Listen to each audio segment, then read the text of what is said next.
एक गरीब आदमी बद्दू, रात के वक्त वो कहीं बेचारा सुबह से चला था, मदीने पहुंचते उसे रात हो गई। उसने डरते हुए ना खैमा बाहर लगा लिया। जहां रात हुई ना, आधी रात को 1-2 बजे समझ ले पहुंचा मदीने, तो उसने बाहर ने खैमा लगा लिया। बीवी उसकी उम्मीद से थी, बच्चे की विलादत का वक्त करीब आ गया, बीमार हो गई, उसने खैमा लगाया। बीवी अंदर है। हजरत उमर फारूक गश्त पे थे रात को, साथ एक गुलाम था। हजरत उमर फारूक रज़ी अल्लाह ताला अन्हु कहने लगे वो आग जल रही है थोड़ी सी, पता करो कौन है। तो आपका गुलाम पता करने गया तो बद्दू ने डांट दिया, कहने लगे जाओ, तुम्हें क्यों बताऊं। हजरत उमर खुद गए, कहने लगे मुसाफिर भाई बता तो सही। कहने लगा जी छोड़े, मैं आपको क्यों बताऊं, मैं कौन हूं, कैसे आया हूं। फरमाया खैमे के अंदर से कराहने की आवाज आती, कोई दर्द से चीख रहा है, बता हमें बात क्या है। कहने लगा जी मैं फलां बस्ती फलां इलाके का एक गरीब हूँ, अमीरुल मोमिनीन उमर फारूक से मिलने आया हूँ और रात हो गई है तो यहाँ खैमा लगाया है, सुबह मैं उनसे मिल के चला जाऊंगा। तो रात को तकलीफ देना पसंद नहीं किया, तो मेरी बीवी उम्मीद से थी, अब बच्चे की विलादत का वक्त करीब है, पास कोई नहीं। हजरत उमर कहने लगे तू ठहर, मैं अभी आया। चेहरे पे नकाब है, उसे बताया नहीं मैं ही अमीरुल मोमिनीन। उमर दौड़े गए, अपनी जौजा से कहने लगे अगर तुझे बहुत बड़ा अजर मिल रहा हो तो हासिल करेगी। क्या करूंगी। तो कहने लगे चल फिर मेरे साथ, बहुत बड़ा अजर है। एक दोस्त के यहाँ विलादत का वक्त है, जरूरत की चीजें साथ ले लो। उस औरत ने थोड़े दाने ले लिए, घी ले लिया। हजरत उमर से कहने लगी लकड़ियां इकट्ठी कर ले।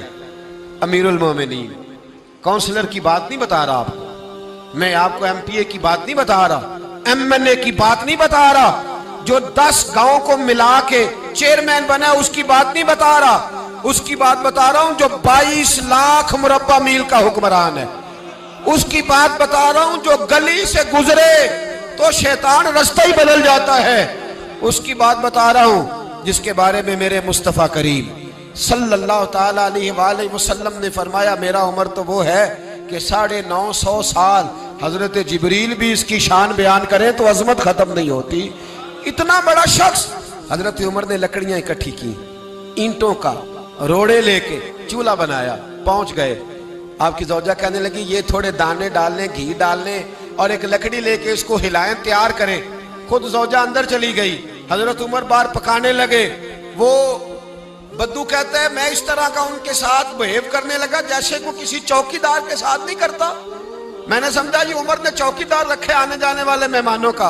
मैं कभी पानी का प्याला मांगता, कभी कोई बात, उमर दौड़े जाते, कभी पानी लाते। ओ मुसलमानों, ओ मेरे रसूल के गुलाम अजीजो, हजरत उमर फारूक। वो गुलाम कहता है मैं उमर से कहता, मैं कहता गुलाम पानी ला, तो उमर दौड़ के पानी लाते।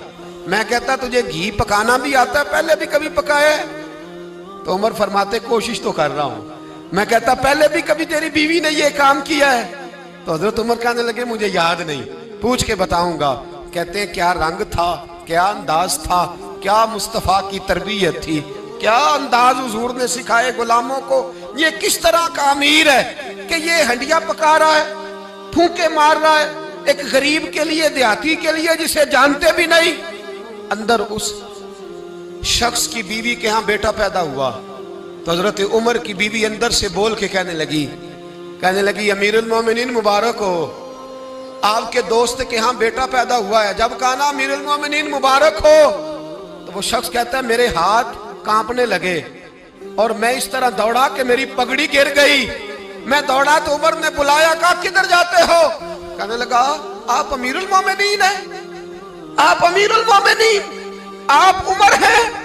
कैसरो किसरा जिसके नाम से कांपे आप वो हैं, जिसे मुस्तफा ने दुआ मांग के अल्लाह से मांगा वो वाले उमर है आप, जिसके लिए अलीउल मुर्तजा फरमाते हैं मैं रोज दुआ करता हूं वो वाले उमर है, जिसके बारे में अबू बकर सिद्दीक ने फरमाया था कि मैं अल्लाह से कहूंगा मौला जो तेरे महबूब की उम्मत के हक में सबसे बेहतर था मैं उसे खलीफा बना के, वो वाले उमर है।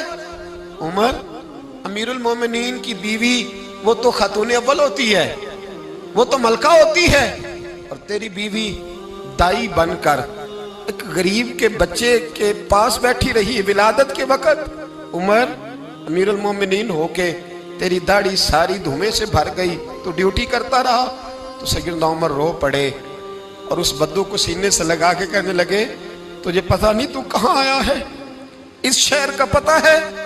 उसने कहा हुजूर कहाँ है? फरमाया ये मेरे नबी का मदीना है, ये मुस्तफ़ा का मदीना है। यहाँ अमीरों का इस्तकबाल नहीं होता, यहाँ गरीबों के इस्तकबाल होते। यहाँ हुजूर ने इस स्टेट पे मेरे रसूल पाक ने वो वाला रंग दिया है कि अब गरीब सर उठा के जीने लगे हैं, अब मजदूरों को इज्जतें मिलने लगी हैं, अब यतीमों ने सर उठा लिया है कि हमारा कोई सुनने वाला